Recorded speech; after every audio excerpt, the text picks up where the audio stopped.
Okay. Hello, everyone. Welcome to another episode. This is a late night episode. I'm on my balcony, Etobicoke, Canada. Weather is -2. But yet, something pulled me towards this moment, and so I feel I need to speak to you, dear species. I wanted to talk about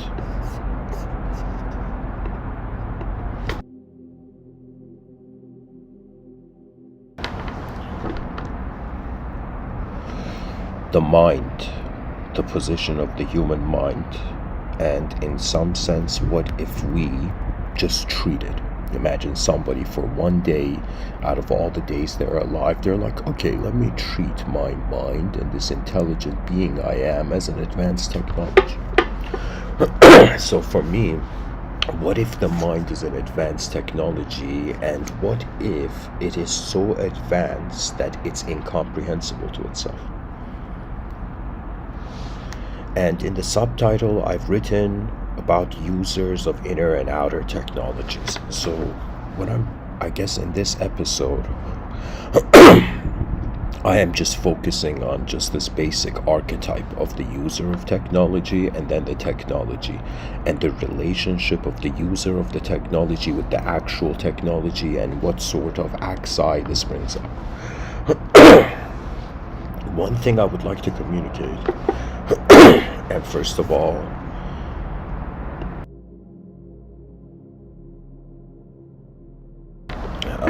I apologize for the coughs and pauses. These things happen, guys. But anyways, I'll continue with the talk. So the first thing I want to share with viewers is that when we look at the sentence, what if the mind is an advanced technology?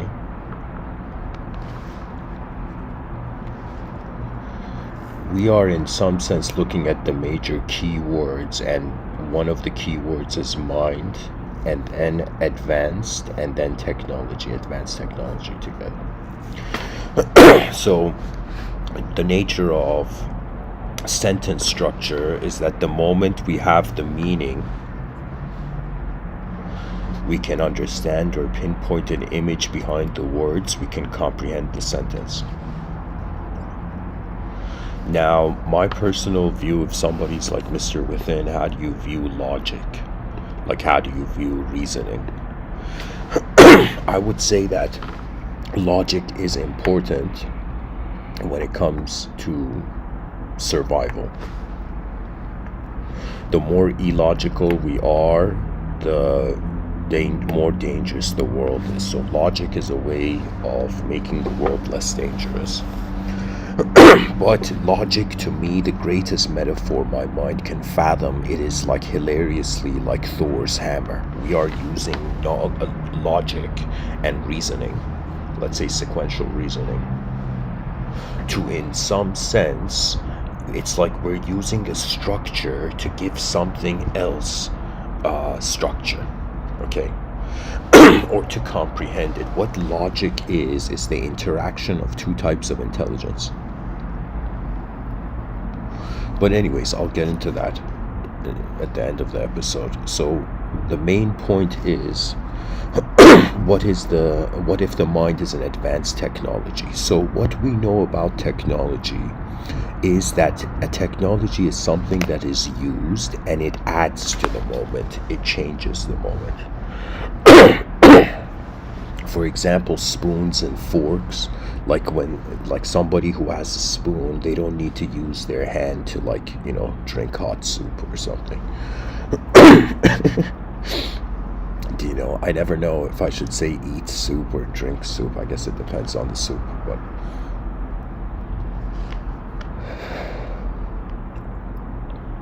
so the technology is being used, and something that was unnecessary, inefficient, is being replaced by something that is efficient.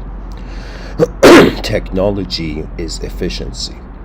And our species' survival depends on its efficiency. Your own survival as an individual depends on efficiency.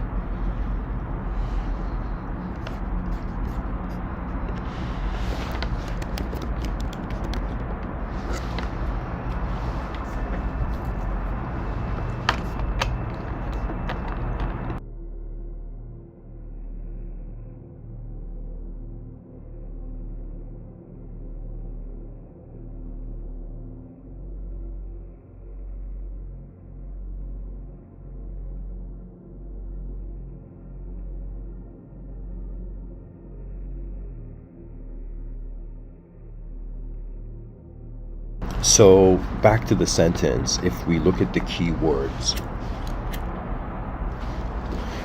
in order to see the validity of what if the mind is an advanced technology, we need to know what mind is.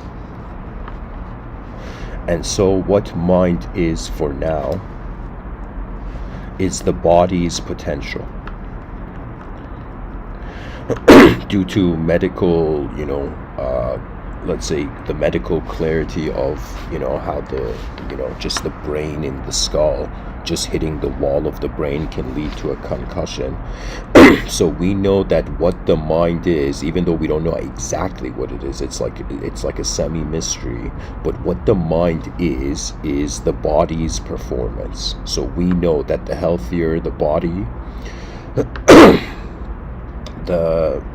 the mind is less engaged with non-necessary. So what the mind is actually the experiential potential of existence. This is really a very good definition of mind. The experiential potential of existence, right? So when we say what if the mind is an advanced technology, we are in actuality saying what if the body that is leading to the projection of a mind is doing something way more advanced than the mind that it is projecting can tell. Okay. People don't realize this is something that one day quantum just physicists and scientists and empiricists all over the planet will realize. They will one day realize that to use the scientific method to comprehend the universe is actually to create a causal loop.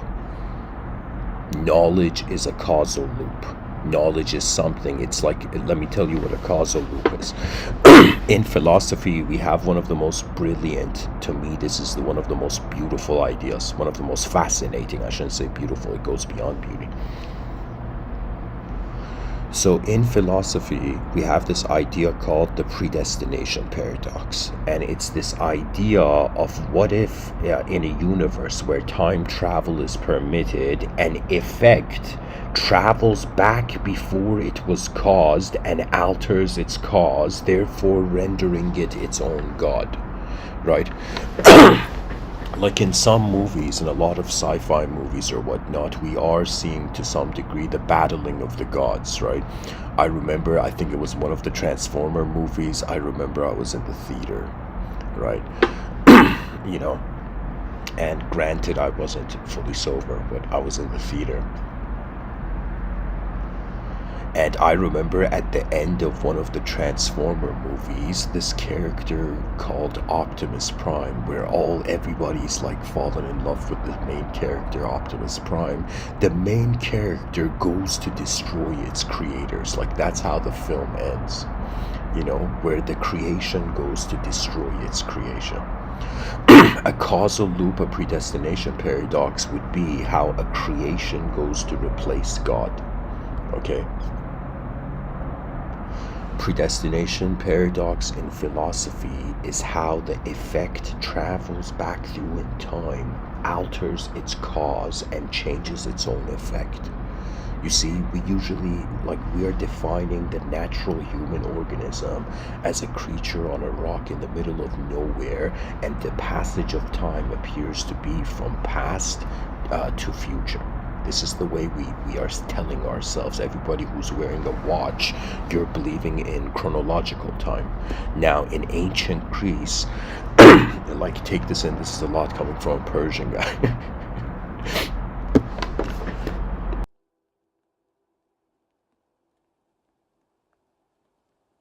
But in ancient Greece, and I feel ancient cultures that had a sense of the transcendental, in the sense that, imagine in ancient Greece, a child looked at the clouds and gods were still walking on those clouds.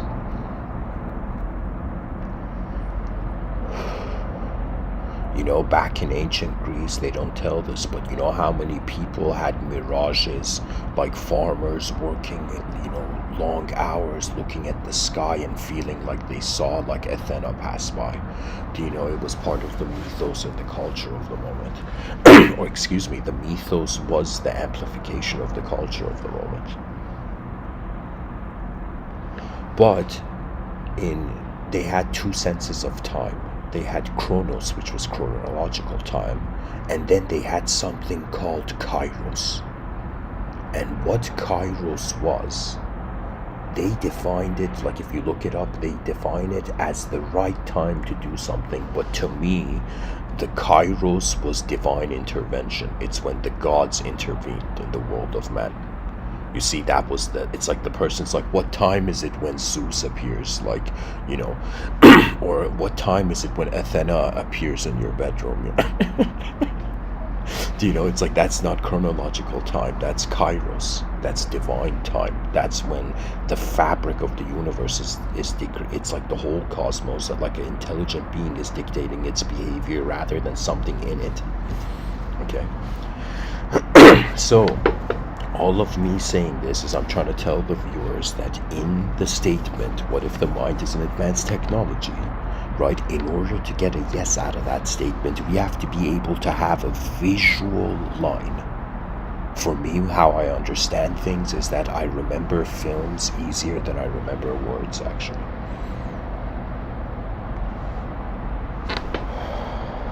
But anyways, I'll continue. So what is the mind? The mind is the potential of the physical existence. It's the non-physical potential of the physical existence that can redirect the existence. So we know that the body is an energy. It's an energy with a shape, form, and structure and mechanistic approach, a sort of biochemical approach. Like right now, it's not just Mr. Within talking to the viewers. It's like a biological system in the space-time continuum, you know.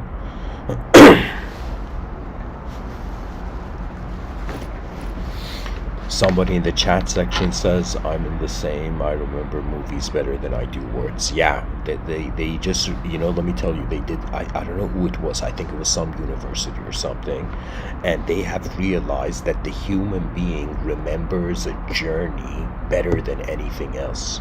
We are designed to remember traveling and journeying through things.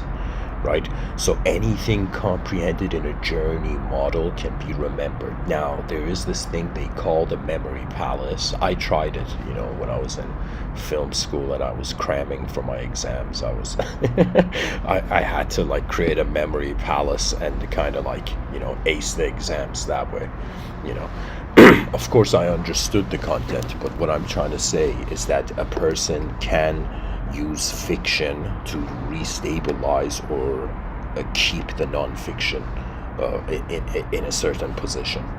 Okay. The cool thing about life is we're all different and our intelligence is different, Like for someone, their spirituality could be suddenly noticing sunlight, hitting a petal of a rose, and the color of the petal no longer just being red. That could be a spiritual experience for someone, and then their spiritual experience could be that they have lost, failed, and they have been pushed into chaotic anguish.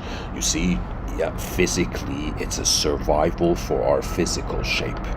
But technically, there is a non-physical survival, which is pretty much this world at its core and in its most original form is a chaotic state.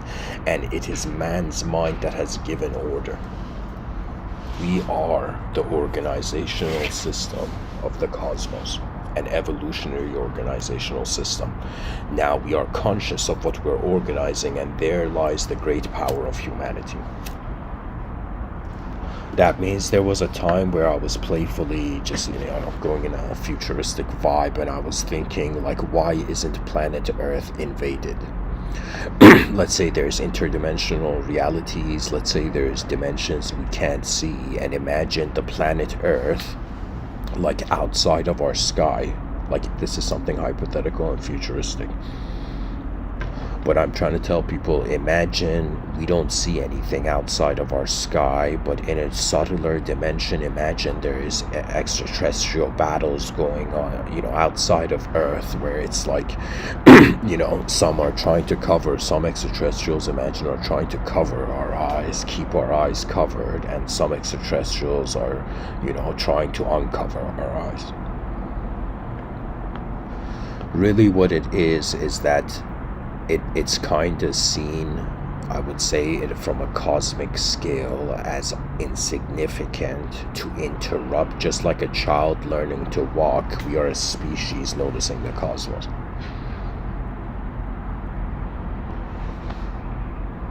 If somebody was like, if we were to give a grade to the human species of how much it deserves its greatness and it deserves redemption, I would say it's a B+.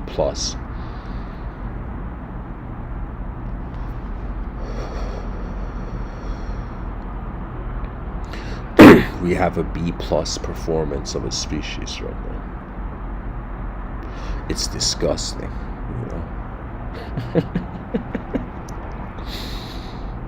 Asian parents agree,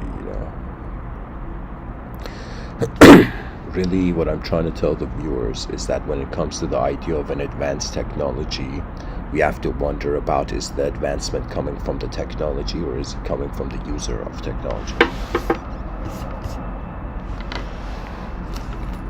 So after we have understood what the mind is, which is an opportunity of a unique biological existence, then we wonder about what does an advanced technology mean. So when we look at the definition of a technology is like a force valued by its utility.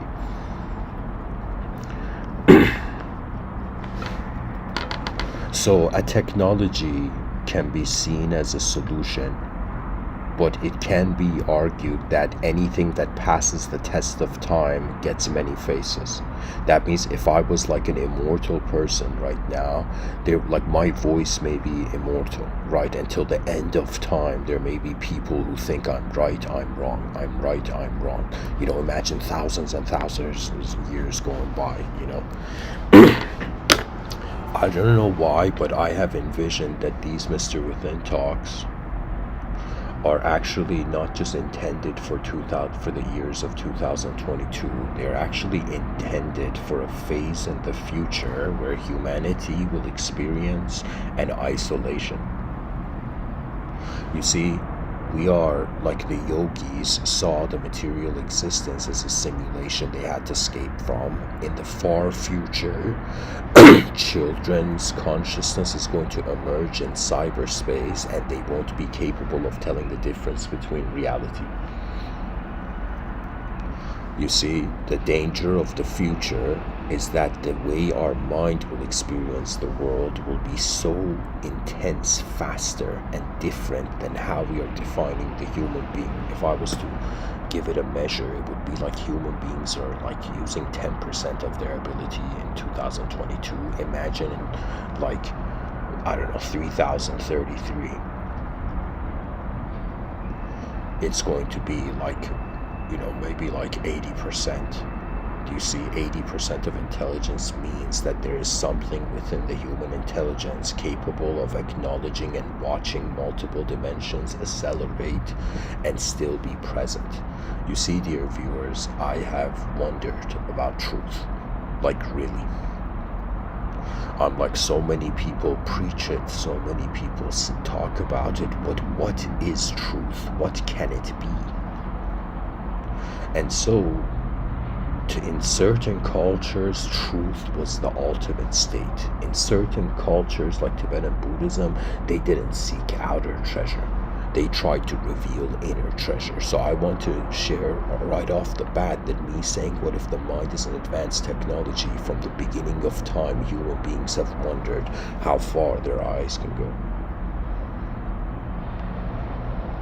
And really to explore your ability is to understand how far your eyes are. So what I'm going to tell the viewers here is that when it comes to the concept of advancement, first of all, what is technology? Technology is a structure that solves something. You know, if there's a technology that doesn't solve anything, most likely through the passage of time, it becomes a lost technology. You see, human beings right now, I'll give you an example. Human beings, like after the pandemic, the corona pandemic, like they all ordered stuff from indoors, right? So it was as if the pandemic pushed everybody to be an internal consumer of an outer society, right? Where everything is coming to us rather than us going to it, right? You see what's happening. The world is being pushed so that we become mental entities more than physical entities. The way we retaliate against this is we put health in the original structure of the knowledge we teach children. I had this theory in one of my talks where I was like, imagine the children in primary school are taught the medical sciences.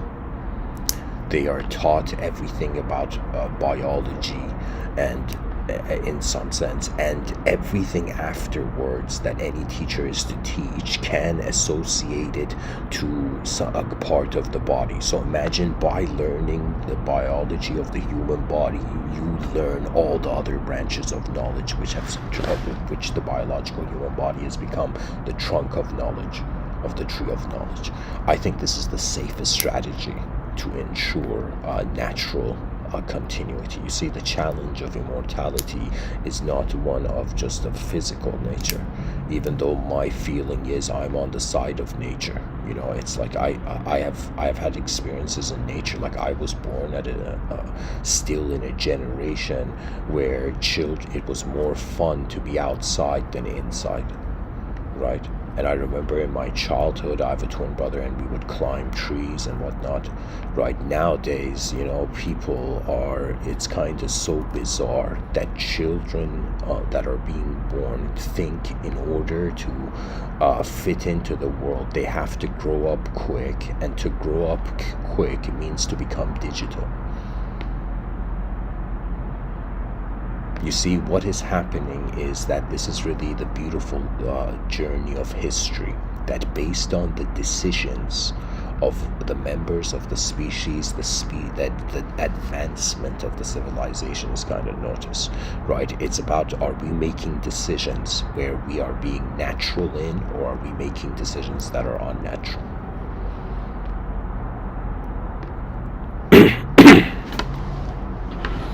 There could be a dehumanized future, and we should not fear it as a species.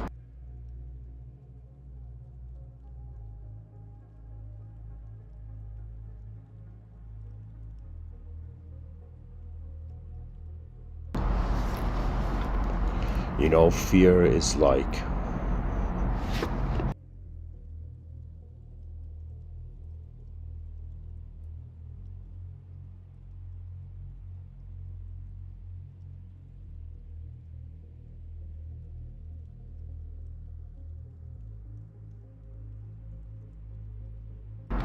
is a sort of destiny's compassion. I don't know how to say it. Anyways, back to the sentence. What if the mind is an advanced technology? So I've explained the mind. I've explained the concept of technology. It is a sort of tool. So think about technology like a tool, okay? When it comes to the biological body being a sort of technology, that is technically a tool for consciousness, but again, it's a system, okay? A system being implemented, something being used, something that is not the individual, but the user of technology is using the technology, okay? So then we come to the concept of advancement, okay? Now, advancement is very interesting. Let me tell you why. Because some people may believe that the ancestor of the concept of advancement is the concept of power. But advancement is what happens when consciousness is worthy of its power. It is so more than worthy of its power that it is the future. I don't know how to say it, but there's ways that we can live where the future is standing, before we have gotten up. The nature of the mind is fascinating.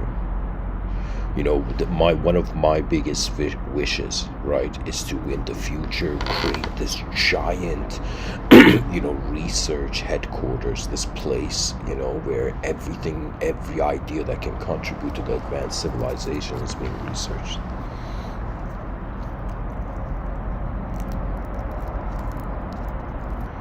Life is so strange. Like if a bunch of billionaires,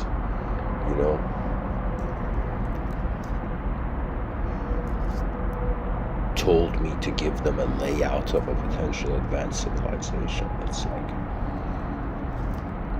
sometimes the geometry is there, the action is the mystery of how the divine moves the moment.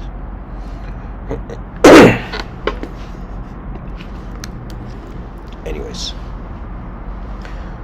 so when it comes to the idea of advancement and the idea of power, something I want to share about power is I guess something that some people call the matrices of practical reason shared by Michel Foucault. Okay, so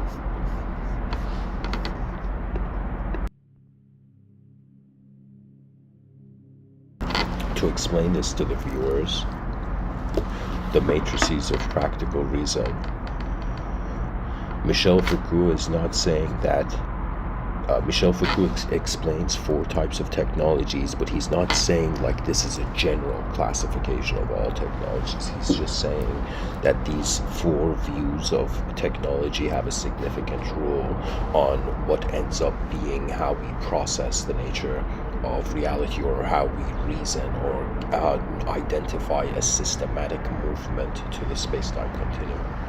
Okay, so Michel Foucault speaks about technologies of production.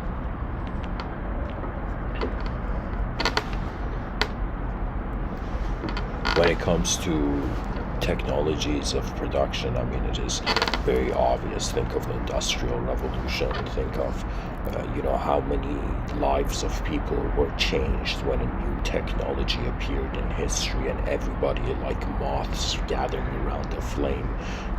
Really what the story of the human species is, it's a very playful one. It's the story of a creature dazzled by its greater survival opportunity. But anyways, there's technologies of production, right? So think of this as external technologies. Then Michel Foucault says something where, when I refer to language as an inner technology in these Mr.Within lectures, Michel Foucault says technologies of sign systems, right?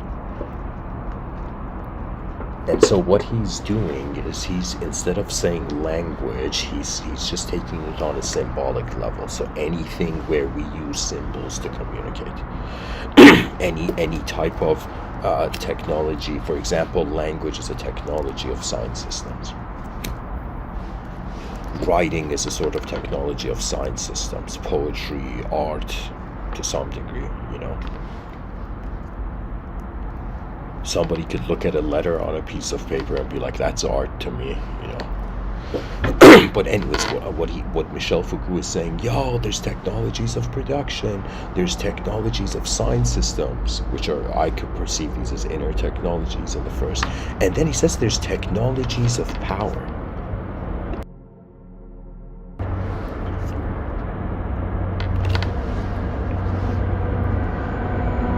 So technologies of power, really, this is something where when I'm giving a talk on philosophy, I'm like a bird on a branch. But the more we talk about politics or collective systems, the more we gotta view it like a bird from the sky, But another sort of technology that Michel Foucault sees is technologies of power. How is power being used, or in some sense, how can power lead to control? For example, the technologies of power, an example would be propaganda. Hitler used propaganda to brainwash a species in hating a part of the human race, which was the greatest illusion, Like, I think people don't realize Hitler was the greatest magician. Why illusionist? Because he eluded humanity from humanity. He deceived humanity. You see, it's deception is the opposite of leadership.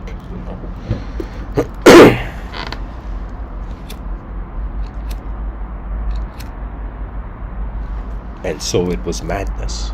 You see, so the technologies of power, like an insane person can, accidentally press like a nuclear button or something,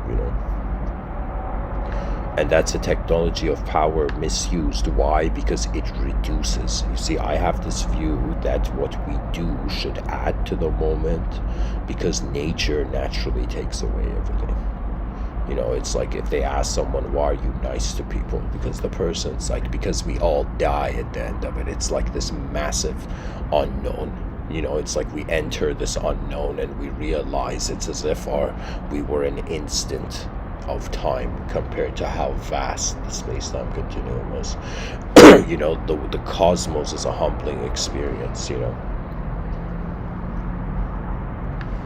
And then there's the fourth technology that Michel Foucault speaks about, where he says technologies of the self.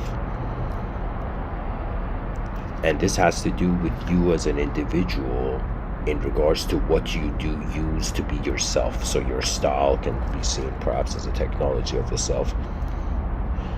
Something that permits your individualism. So these technologies of the self, yoga, like if somebody meditates, that would be considered as a technology of the self. Okay. Now, these are his views on power. And in some sense, not power. This is in some sense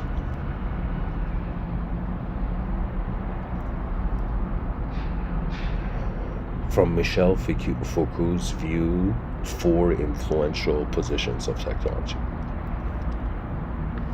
Now, when I talk about like what I have understood about power, let's say if I was to say it's different than Michel Foucault, I would say, me personally, this is for now the type of thought structure, system of thought, vehicle of thought I'm engaging at the moment, where I see a visible dimension in front of my eyes. I close my eyes and see an invisible dimension where my imagination is, and I realize that there's something in the moment that is aware of my mind's movement and body's movement at the same time, and that to me is the inconceivable witness, which is how the whole moment is being itself before I am being a persona. So to me, power is a game of the mind until you realize the nature of reality is not selfish. The cosmos is very selfless. The more advanced the being, the less the being can lose anything. Because the future needs it. And so life is remarkable, our choices suggest whether we deserve to walk alone, or we deserve,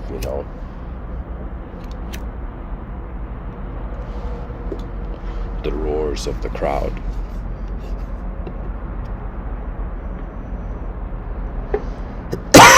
Excuse me.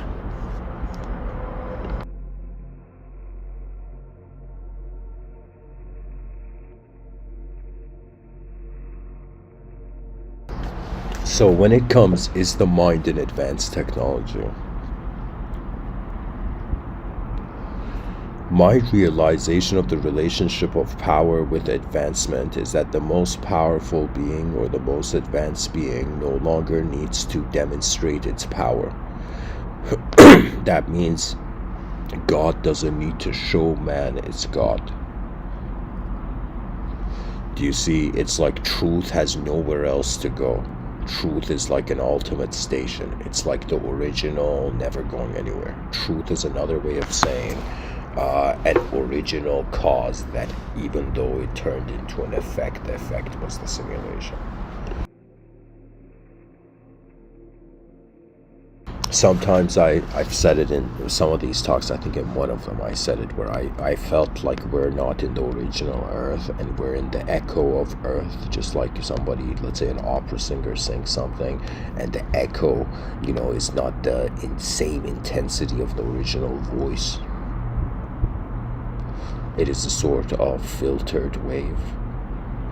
So similarly, we are like not experiencing the original Earth, we're experiencing an echo of truth. Whereas the Patanjali Yoga Sutras would say this Earth, this dimension, is the shadow of the original Earth. Not original Earth, but the truth. That means we may be in the light of our own dimension, but we are in the shadows of greater ones.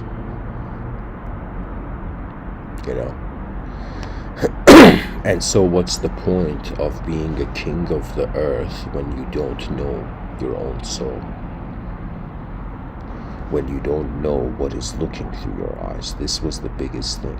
If somebody says, Mr.Within, if you were born somewhere else and you were someone else, do you think you'd be spiritual? I'd be like, yeah. And let me tell you why. Because inevitably I'd wonder, wherever I was, whatever I was, what is here and what is looking through here. You see, the energy doesn't really have an ideological purpose, but the energy creates an ideological purpose, so its ideological self can decide on the energy. Think of it this way: our minds are creating worlds that are being overlaid on the outer world so instantaneously that we can't tell the difference.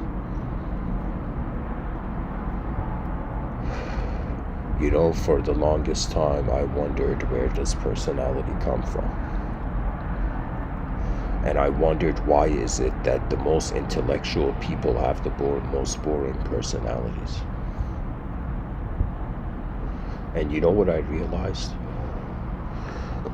The issue is that we are a multidimensional being, but societies are acknowledging just a few of our dimensions. And to succeed in the world means to, in some sense, miss out on other worlds. That's the cool thing about life. We're making a decision. Like, I could be at, like, I don't know, let's say some VIP party or something right now. But instead I'm here giving a talk, speaking to the species, wondering if the echoes will be heard.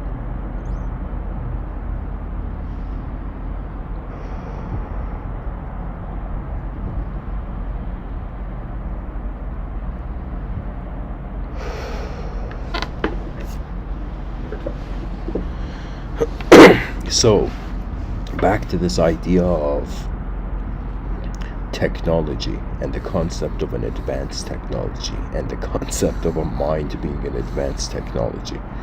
The question comes, we say, if the mind is an advanced technology, who is the user of this advanced technology? When we look at evolution, the world was using our mind unconsciously, but now we have an opportunity to consciously use our mind to interpret the world. It was as if what was moving us was the whole world, but ever since we became self-aware, we have it's like the initial separation, the nature of the simulatory view on life, like all those people who think life is a simulation. It's all starting because consciousness has no reason to exist. Which is hilarious, because it's kind of like saying existence has no reason to exist. It is just there. You see the power of existence. We are existing right now. Do you know how many people are not existing right now? How many people haven't even been born yet? How many people don't know what happened to you? How many people don't know, won't know I was given a live stream,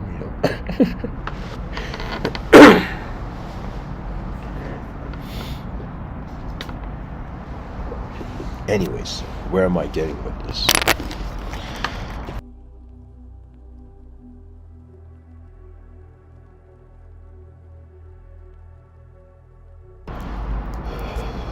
I have wondered if my mind is an advanced technology, and I have wondered who the user of this advanced technology is.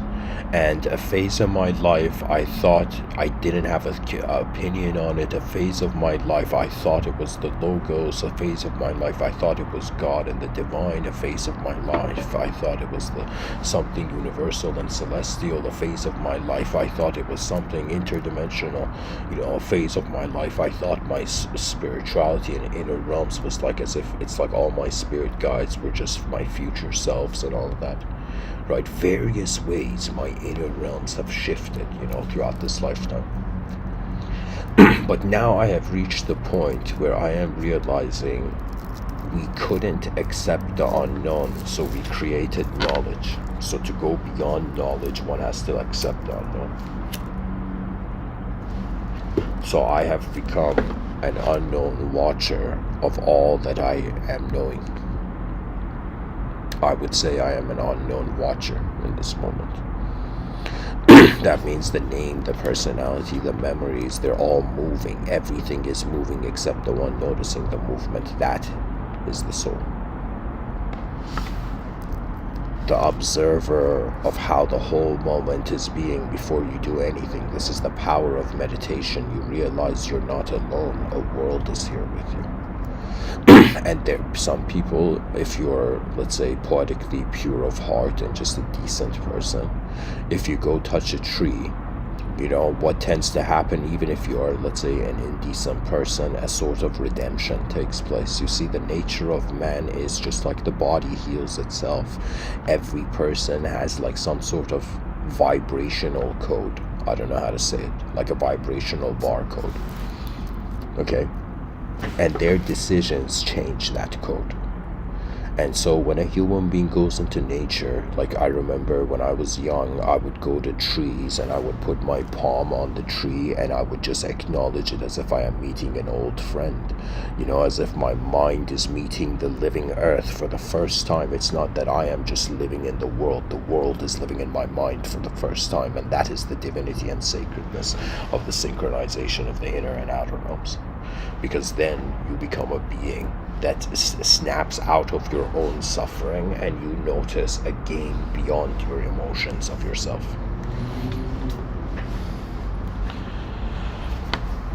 That means most people are going towards spirituality and enlightenment because honestly they want emotional salvation. They want to be worthy of their emotions. But one cannot be worthy of their emotions until they truly go to the core of how they are looking at life, and I call this the principal universal philosophy.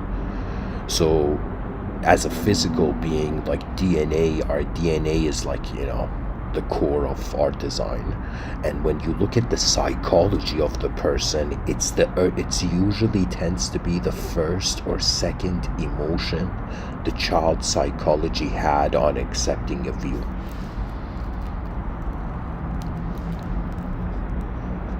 But anyways, back to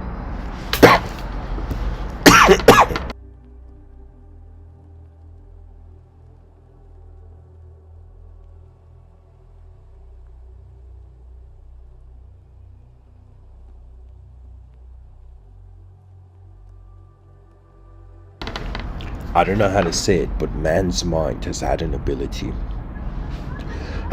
to not only create technologies, not to notice itself as a technology, but to, in some sense, in the future, to become his technology, to become his tools,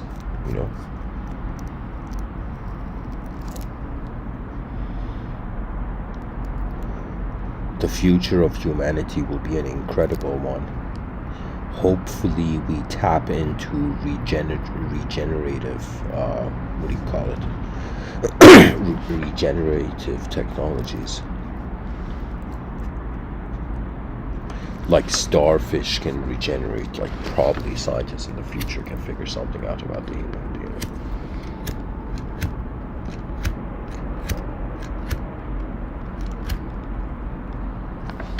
Let me tell you what the human culture is missing. It is missing the legendary. It is missing an incredible mythology. And I stumbled around the civilization being like, why? Why are people behaving the way they are? Imagine you don't want to understand the psychology of an individual person, thinking you figured it out, but rather you want to understand the psychology of a species. To me, that's who I am. I would say I'm someone who's just observing how a species is behaving, how conscious it is of its ability.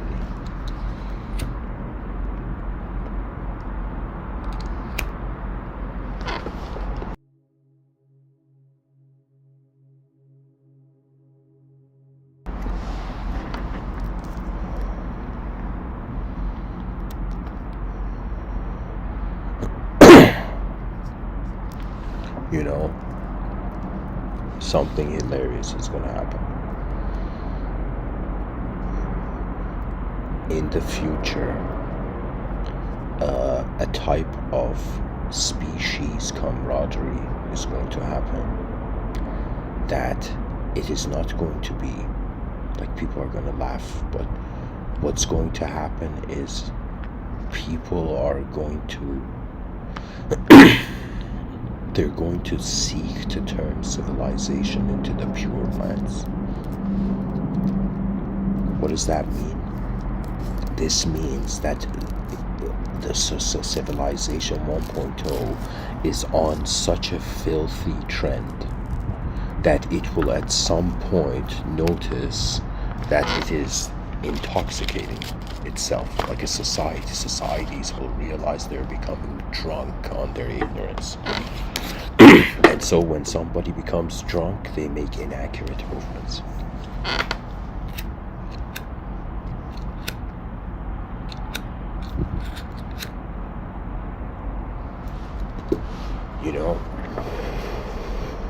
There were ancient Greek poets that wrote Greek mythology, and I would say in 2022, Mr.Within talking about the advanced civilization is like the myth, it's the mythos, it's the mythology of 2022. I feel that's the role these lectures are fulfilling. It's now time to see how advanced the human species can be, and so we start with ourselves and our own intelligence. What a technology is, it's the expression of intelligence, okay? So if we treat the body as a technology, we're using a technology to exist and to be able to use other technologies. So what is going on is a sort of multi-level technology management. Me speaking right now, me using language, me like smoking a cigarette, me like moving my hands, my heart beating, the foundation of this building I'm on. Like, do you see all these different ways and things that are just like part of how the whole moment is kept? To be honest, if we zoom in, every moment is beautiful. But when we zoom out, we forget.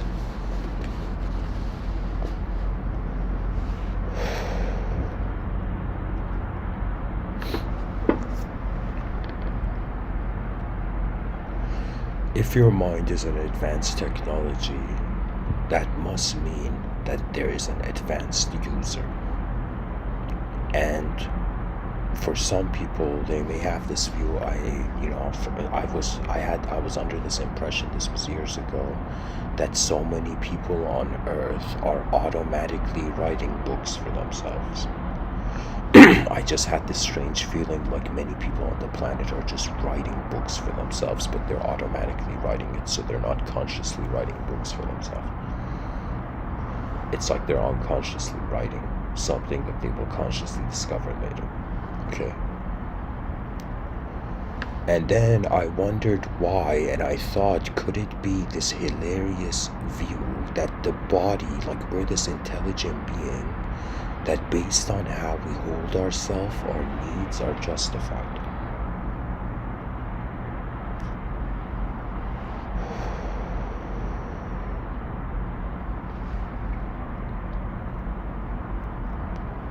To be a human being in a world is to be a type of technology inside a greater technology that is made up of all the technologies that exist.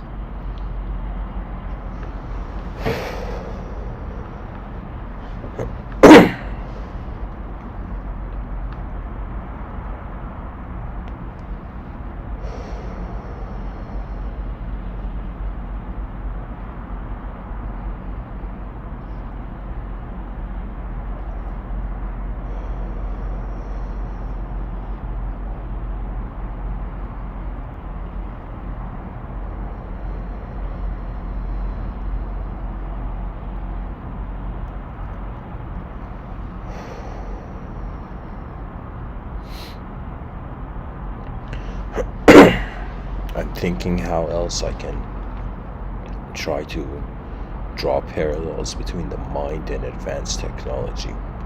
I guess the definition I have of advancement is that it's so advanced that it's advanced from the beginning. So if a person can experience a state of their mind that to them is advanced, then they are in some sense getting a permission to start from that state of mind. What I'm trying to say is, like, all these people all these celebrities who are taking ayahuasca, it's from the causal position, they're doing something, and then the ayahuasca trip is the effect. But after the trip, the effect of the trip becomes the cause of the next moment, and the next moment, and the next moment, and whatnot. The cause-effect chain kind of continuing.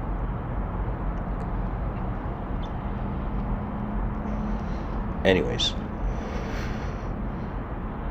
what to me advancement has meant is that there's limitations. These limitations can be noticed. If they can be noticed, something can be done about them. The limitations of the human species are like simple ones. They're kind of childish ones, where the species has to stop fighting itself over ideological abstract correctness, right? And we have to, in some sense, find a core humanism that the whole species can agree on.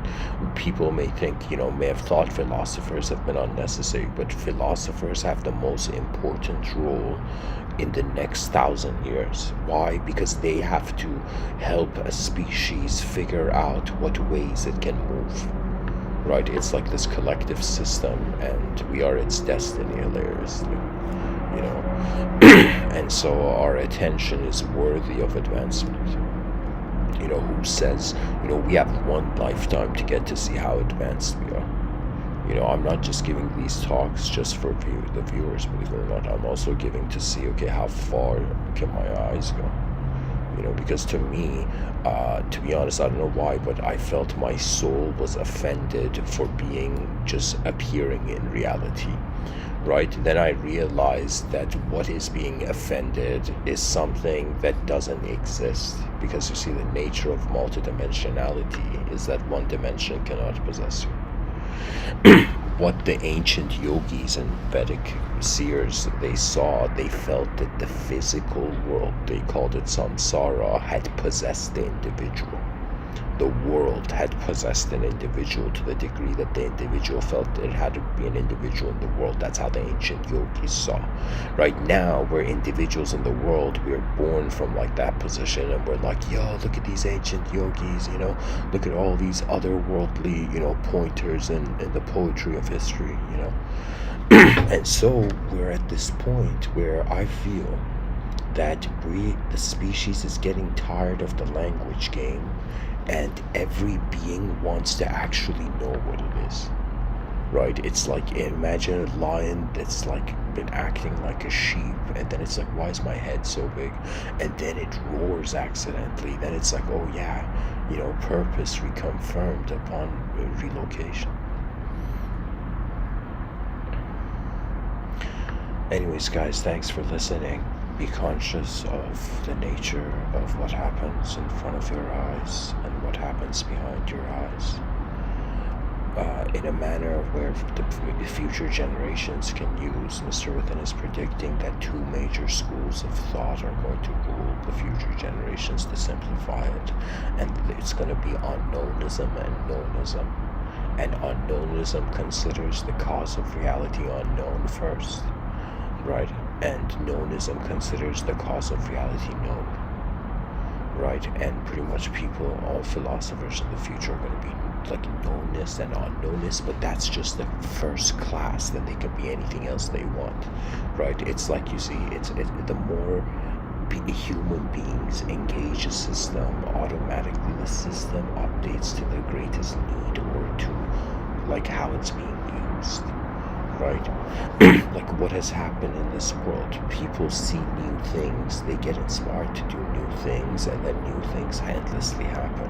What Western civilization has been successful in doing by projecting a sort of artificial atmosphere of freedom, it has at least given freedom to the urge for creativity. You see, like when I look at this future generations, I ask myself, okay, are they forgetting like the worlds before them so easily, or what's going on? And then I realized we are reaching that point where the environment of people is influencing them to such a degree where I don't know how to say it, but it's like the more of an intellectual entity we become, the more the moment has to be in a certain way all the time. And so that's the karma of the intellectual precision that is never reached, right? For me, I'll tell the viewers, the most important thing on this planet is to learn to open your heart, okay? And your heart is not just like your heart in your body. Your heart is the abidance by that truth that is already being your nature. You see, it's as if some things are an instantaneous permission that can only come from within. They say when the student is ready, the master appears. Like whatever type of intelligence we were, this is what we were ready for.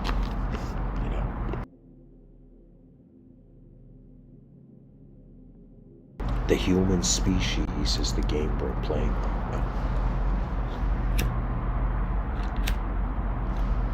You know, there's a saying that they say, what is it? They say strong men create good, easy times, and then easy times create weak men. You know, and then weak men create hard times, and then hard times create strong men. I feel the same thing is happening, but it's not with hard and like it's weak and strong. It's with false and true. So I feel 2022, it's fair to say we're living at a time where society is an artificial. Its fabric is artificial. Okay? We are living in an ideological theater, which is just structurally pre-planted in the environment. The person's like, no way, I thought only trees were planted in this community, but there's ideological rules, there's statures of mind. I don't know how to say it, but there's structure of an inner level.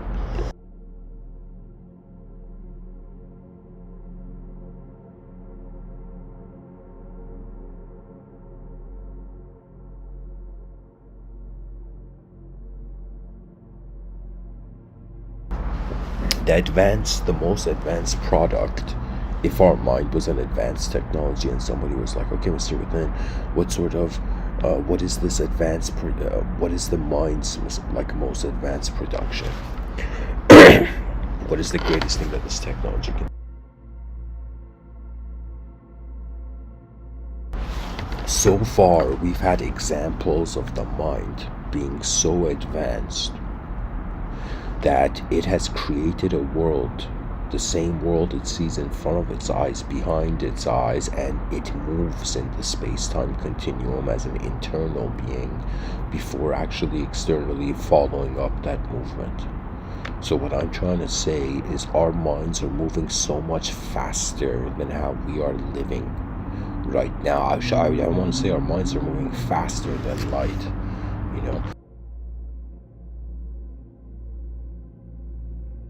But technically, anything before light contacts it was faster than it.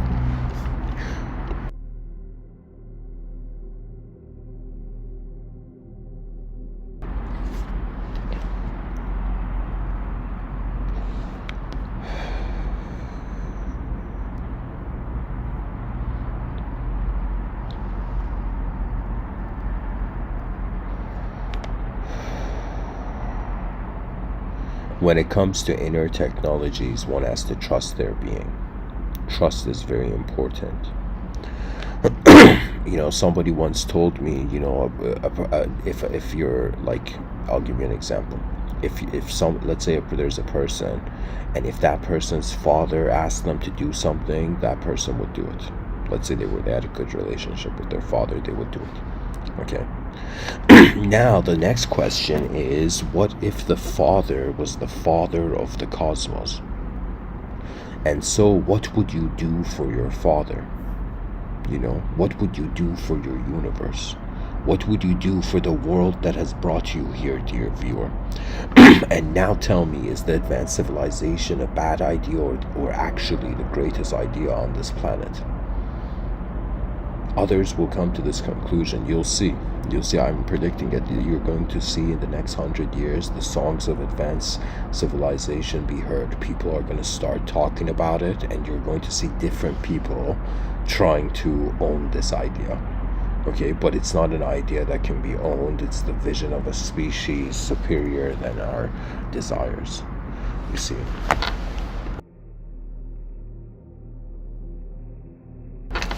Imagine somebody asked Buddha, and it's like, Buddha, I have there's this beautiful neighbor,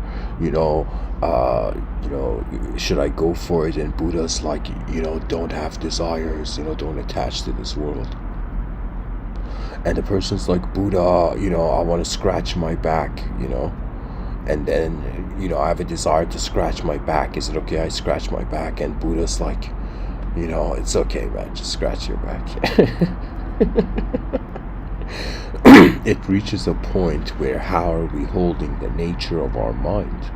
Let me tell people, we're not just souls that are just like, I have no idea what they are. We are spirit wielders. We are wielding ourselves as a spirit. Like what the airbender kid was doing in the outer realms, we're doing it in the inner realms before we animate as an individual.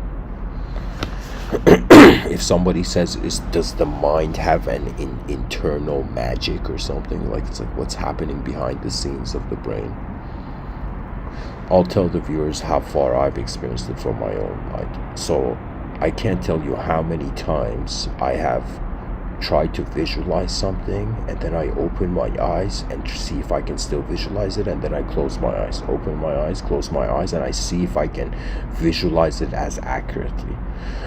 At any time I visualize my imagination, I'm visualizing something, and let's say in front of me there's like a blue surface, that visualization is influenced by the surface. So I have a sense that my imagination is happening in front of me, even though I'm experiencing it behind my eyes, I say poetically.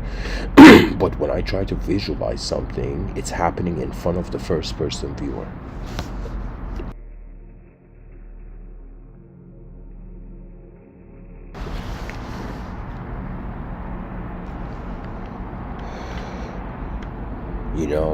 The thing about greatness is that it pulls the world to itself. The idea of the advanced civilization is such a great idea that it will throw many people into a rapture. Like people from states of anguish are going to realize that advanced civilization is the great purpose of the outer realms. Which is another way of saying this world deserves the most advanced version of you. But the most advanced version of you is not some robotic artificial behaviorism. The most advanced version of you is how you can be in the moment in the most simplest and honest way.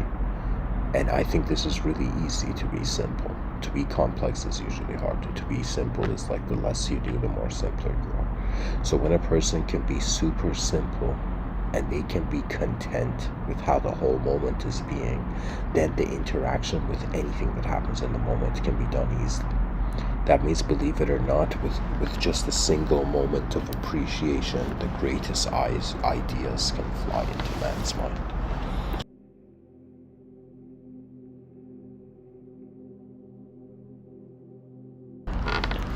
If imagine you were born in a world where children were like, yo, parents, what's the purpose of life? And the parents were like, everybody's building an advanced civilization here, children. And what advancement means is that this world deserves to see your internal greatness externalized. That's what's going on. You know, why are people seeking intimacy? Do you know, let's say, you know, emotional oneness? Why is that being sought, right? Because to be alone in the world is to be the world as one mind. And so the nature of our minds is that they're not just receiving senses compartmentalized. Our mind is trying to assure itself it is here by assuring the world is, and it gives us geometry, space, color, and substance.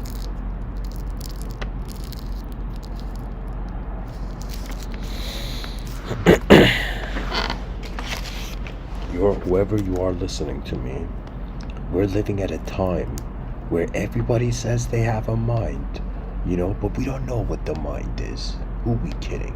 You know, the neurologist is like, are we like fucking attributing subjective, you know, personality archetypes to like neural movements, like neural synapses? Like, you see, a part of human history is fiction and a part of it is non-fiction. And we can choose to identify with one side of the coin or both, but till the end of time, our imagination is the blessing of the future. You know, in this anime called DBZ, this character called Goku, he says power, I don't remember the exact quote, but it's something, it's like power responds to a need, not a desire. So it's another way of saying that when there is a need to be an advanced being is present. You know, there was a time where I was playfully, you know, looking at the logos and I'm like, Destiny, what are you doing? Are you getting Mr. Within to get the whole, you know, enlightened community of the world to build an advanced civilization? The advanced civilization is the greatest meditation. To live in a world where we're all contributing to its purpose, that's a world where you cannot be defeated. The reason we are feeling alone is because we're not understanding the significance of being a unique viewer of Earth.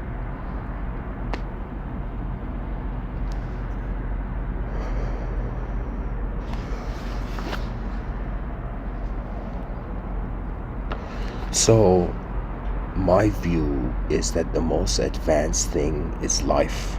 And so to be alive, to be conscious, and to be alive is like the most advanced thing. So the most immediate example of the most advanced technology in existence I have is myself, is the human species and the human brain. Now, what I've noticed is that evolution has caused, for some reason, an object to become a subject to itself, as if that was the greatest survival strategy. But anyways, it has happened, and we're living in a world where our name tags have masked our souls, you know.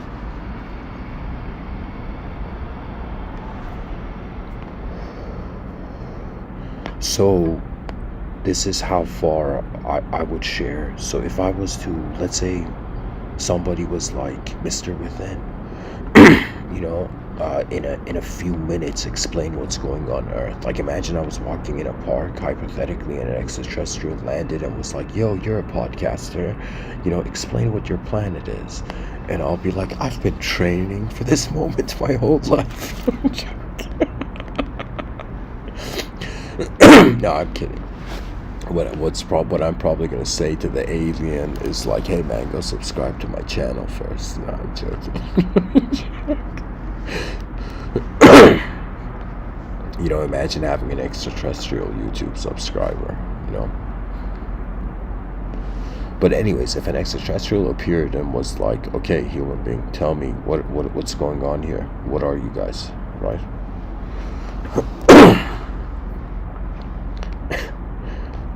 I would look at that extraterrestrial and I would tell it, at first, we are how your brain is perceiving us.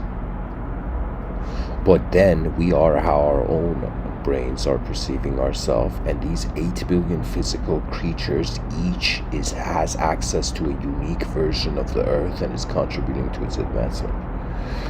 Then the extraterrestrial would be like, oh my god, our species doesn't have this much management efficiency, But what I'm trying to say is that the greatness of the human species is not just how we've made it so far, but it's that we can go so much further, and it has to do with strategy and tactics. And this is something important at any age to understand, because it's not just that you have a mind. The environment has a mind. The world has a mind. There is, as much as there is visible objects, there is invisible objects. For example, laws, societal structure, these are all invisible phenomena, right? They're invisible but physical to us, And so this is important. Why? Because it took us 4.5 billion years to be civilized enough to create laws to acknowledge, Now what we need in the world is just this calling of advancement. I see it similar to how, like, a philosopher who, I think it was Diogenes, where he held a lantern. He ran outside in the market looking for something. Somebody was like, Diogenes, what are you doing? You're wasting a lantern midday. And Diogenes was like, I'm looking for an honest man. And he ran away. Diogenes was kind of crazy, like we can't avoid that. But his philosophical contributions as the father of cynicism were important.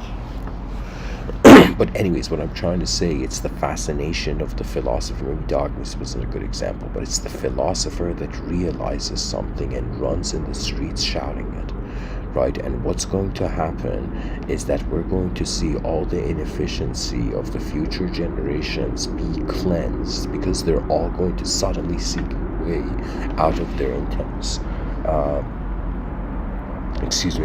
out of their intense obstacle, right? So something that is, let's say the world has an intensity, and let's say back in the day for our ancestors, the world wasn't that intense to be a physical being. Like it was kind of like, no way I'm a physical being right now. But more and more, to live as a physical being, you know what it is? It's like we were creatures in the jungle, but we've lived so far away from the jungle that when we go back to it, we are fearing where we came from. Because we have changed. There's a quote from Michel Foucault, and to be honest, Michel Foucault is I don't know that much about him, but I know that he had important contributions to the philosophy of power and whatnot. But anyways, he has a quote here. He says, I don't feel it is necessary to know exactly what I am. The main interest in life and work is to become someone else you're not in the beginning. So somebody like Michel Foucault, rather than him wanting to discover the true nature or the who am I of his self, he's like, the point of life is to actually not to figure it out and to, in some sense, not to be the same self that you started. That means that, sure, one side of the coin, we can ignore the world's meaning and just see it as a physical phenomenon, but we have to wonder why our minds have the potential to see meaning in it. Like, what's up with that, right? What's up with thinking being how a real event is being constantly contrasted with abstract events? We're not just living like a physical being, we're living like semi-physically. And a lot of life is happening behind our eyes, as if moments and worlds and shapes and thoughts and everything comes and goes. That's the nature of man's mind. We are an antenna receiving the whole world as a signal. The most advanced technology is a technology that, in some sense, understands how it is connected to reality. In religious traditions, the way I notice nowadays that many people are trying to religious institutions are like calling out to people, is that they're framing it, they're saying it in the sense of like, you need to connect with the creator. Okay? And so it's this word connection. And so what does connection mean? Connection means a free flow from both angles, right? So to connect to an inconceivable source, which from one angle yourself, it's very strange. One side of the coin is conceivable, the other side is how the inconceivable is moving the conceivable, and one side is how the conceivable is moving the inconceivable, right? But in reality, there is something here bigger than our eyes. It is the presence of our being. You see, it's a choice to be a body, as much as it is a choice to be the presence of your body, right? Like presence of your whole moment. Like if somebody says to me, Mr. Within, are you your body right now? I'll be like, how can I be? My body is found in the space of my mind. The space of my mind goes as far as the edge of the sky if I'm looking at the sky. So the mind is an advanced technology because how we're existing or how we're experiencing our existence, even though it seems simple to us, is multiple complicated processes happening like at the perfect time in the perfect way.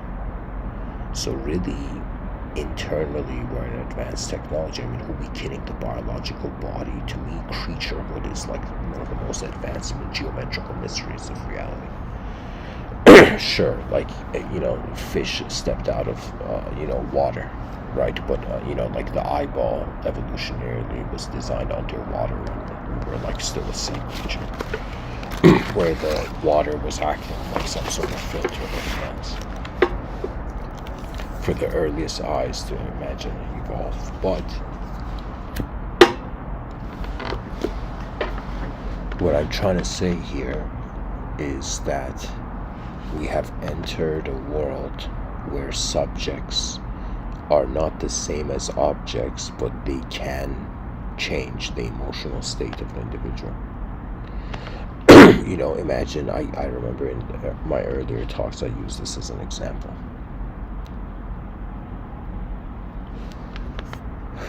Where I was like, imagine some guy who just gets fired from his job, but his wife has won the lottery ticket.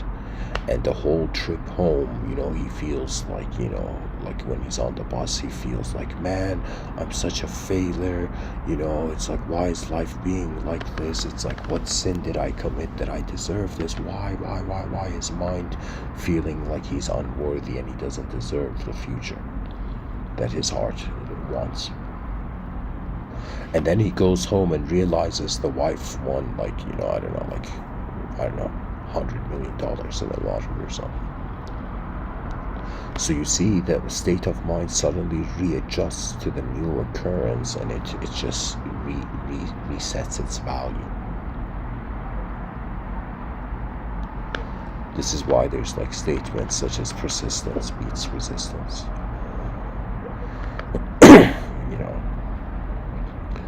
I'm having this view, if I give 10,000 talks on an advanced civilization, like maybe some gears are gonna move.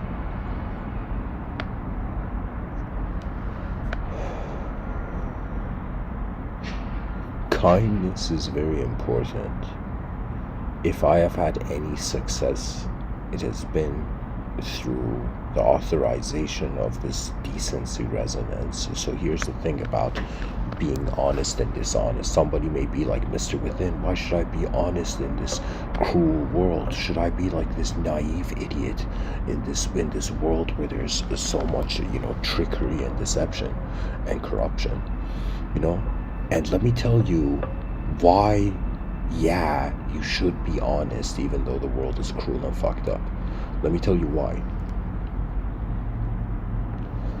One reason is that you get to experience your original karma. You don't get to experience the karma of a thought that is not you, is not coming from you. Do you know? So that's very important. It's a sort of keeping the purity of karma.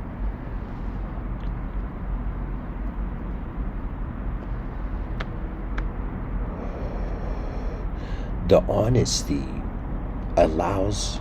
gives you a sense that if karmic events, when anything happens, if you're honest, you feel worthy of what happens. But if you are just by a tad bit dishonest, and deep down that decency resonance changes, the person will not feel worthy of their future.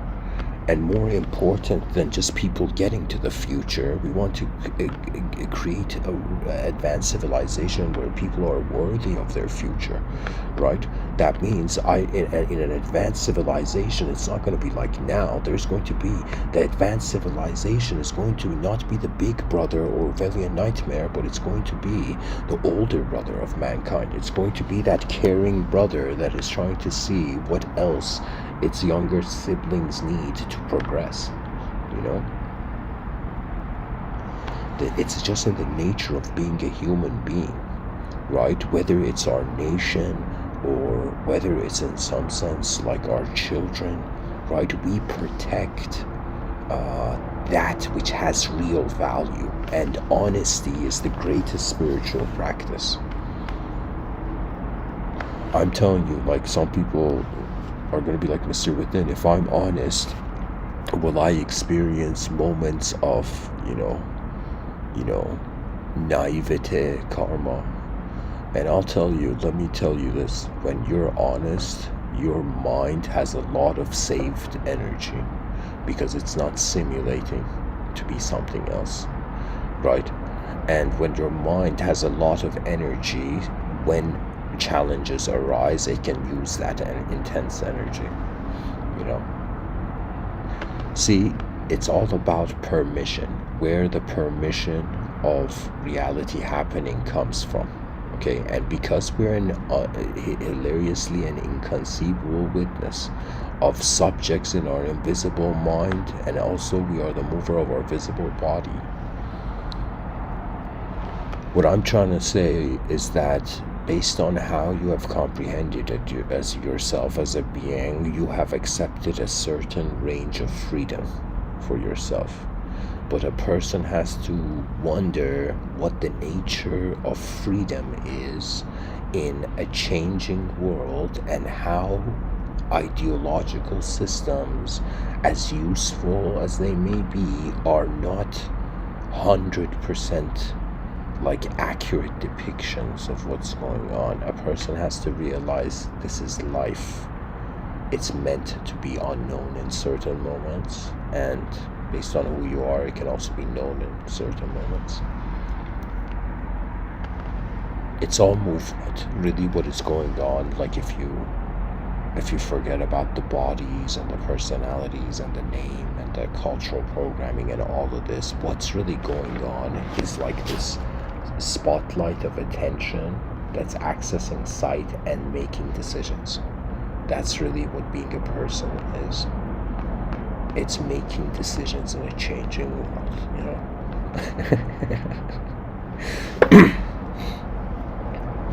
It's like they ask the person, do you believe what you believed yesterday? And the person's like, how can I? I'm somebody else now. It's like, I'm not the same self because I've experienced the new day. Like, something's different.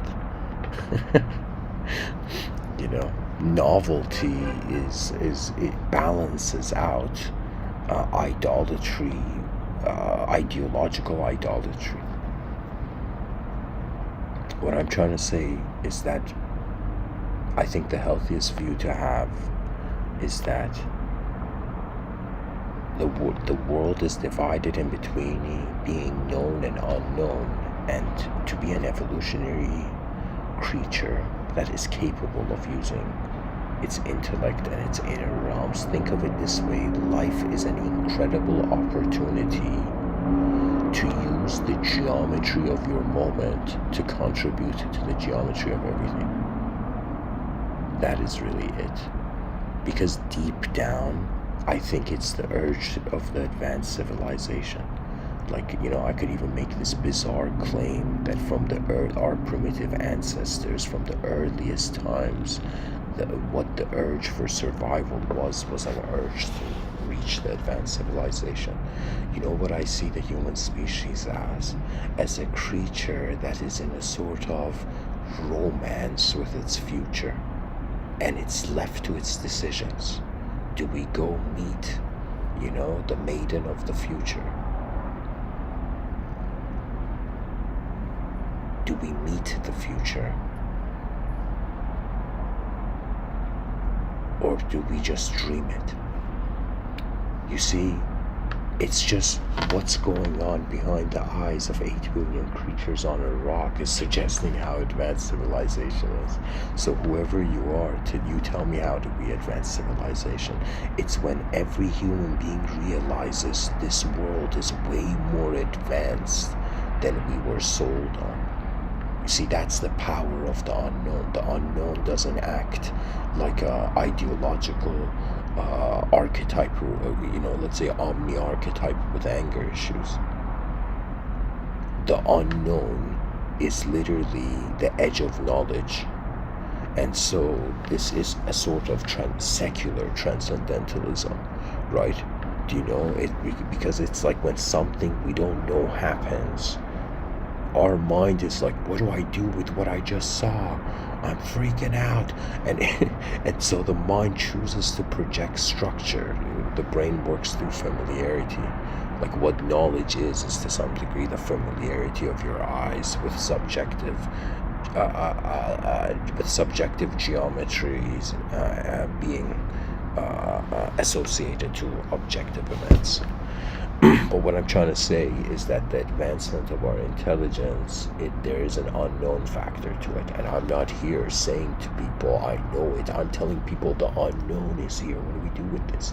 Like the unknown is everywhere. And that's where the edge of knowledge is. So really what knowledge is actually the greatest humbling process.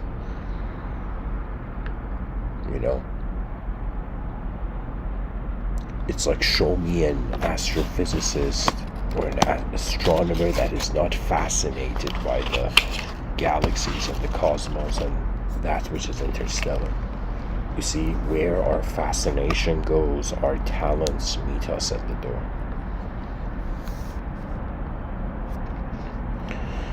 What if the mind is an advanced technology? What if we are how advanced any technology we use can be? We are poetically, if this was in ancient times, we are the super soul.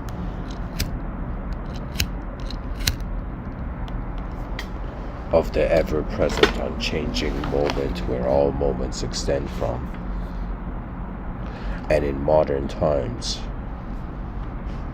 we are the spirit of humanity remembering its greatness.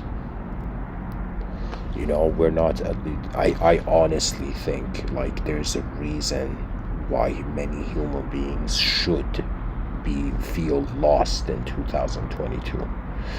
Because literally the species, the advanced civilization, the first effort of its civilization 2.0, I've termed it, that is the roar of a species, the first roar of a species. Or the first correct roar. Like, there was a time where I was like, should I hate the past? And I'm like, that makes no sense. The past got me here, and then I looked at the past and I realized the past, the best thing our ancestors could do, became the prototype that is civilization 1.0. So civilization 2.0 is left. We are left at that point in human civilization where what our ancestors left for us is incomplete to what we have become. The information age has sculpted us as a being where the inner realms are getting acquainted to faster change than the body. So what's going to happen is we're at that point where people are psychologically, like when virtual reality kicks in, I think a person uses virtual reality more than 10 times, they can't live in real life anymore. Why? Because the information processing is so much faster than the speed of information processing when you go for a walk in a park. Like in cyberspace, you could fly between the cosmos or skyscrapers or whatever, but in reality, like just going for a walk in a park, do you see what I'm saying?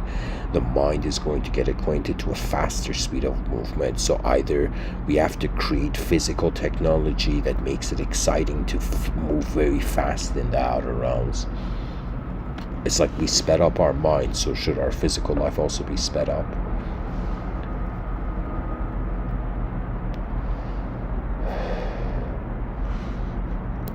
And where does this lead?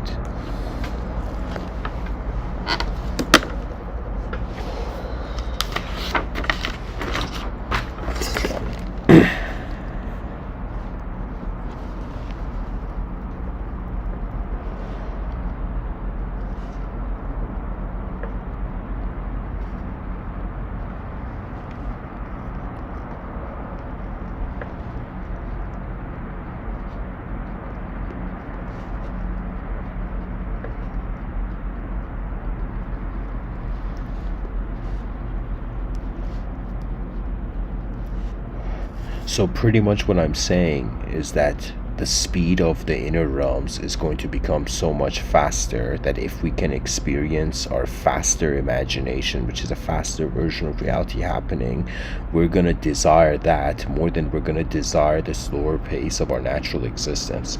So the challenge is how do we make the world enough of an interesting place that when we move at ridiculous speeds in, let's say, cyberspace based collective minds, like we still care to go for a walk, when the sun, outside.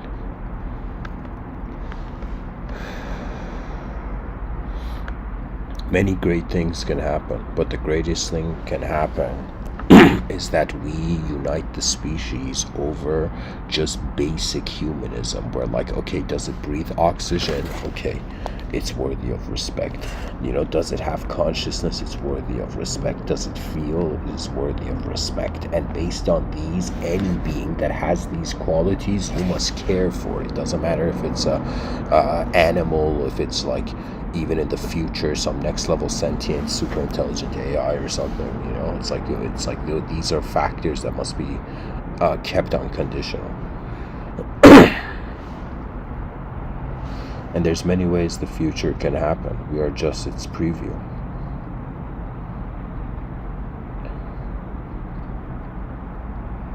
As the advanced humanity awakens, the way an advanced civilization will be built, people would feel as if it's already been here. We've just discovered it in the outer realms. The greatness of how we could live on this planet. Anyways, thanks for listening, dear viewers. Much blessings and namaste. Rise, mankind, to rise. Oh yeah, and I forgot I gotta do this at the endings. So, share, subscribe, like, comment, and as a question, what if the mind is an advanced technology? So what if it is? What would happen? What kind of world would we be in, right? What kind of world would we be in if everybody was right now an incredibly advanced being and we walked in the street knowing that there's very advanced levels of precision and coordination of how intelligence can move in the moment, but it chooses to be chill?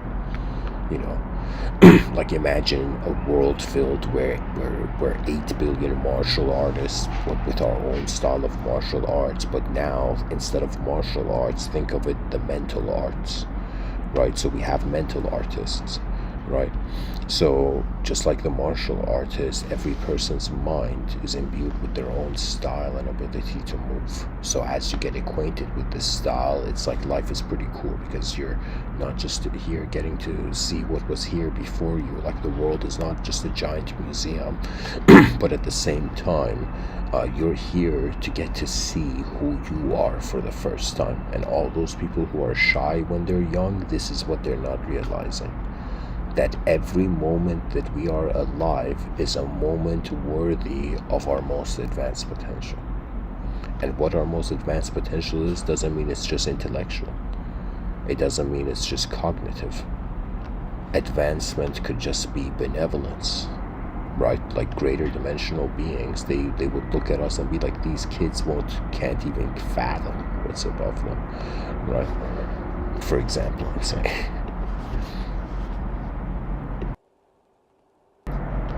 Anyways, thank you for listening. Blessings.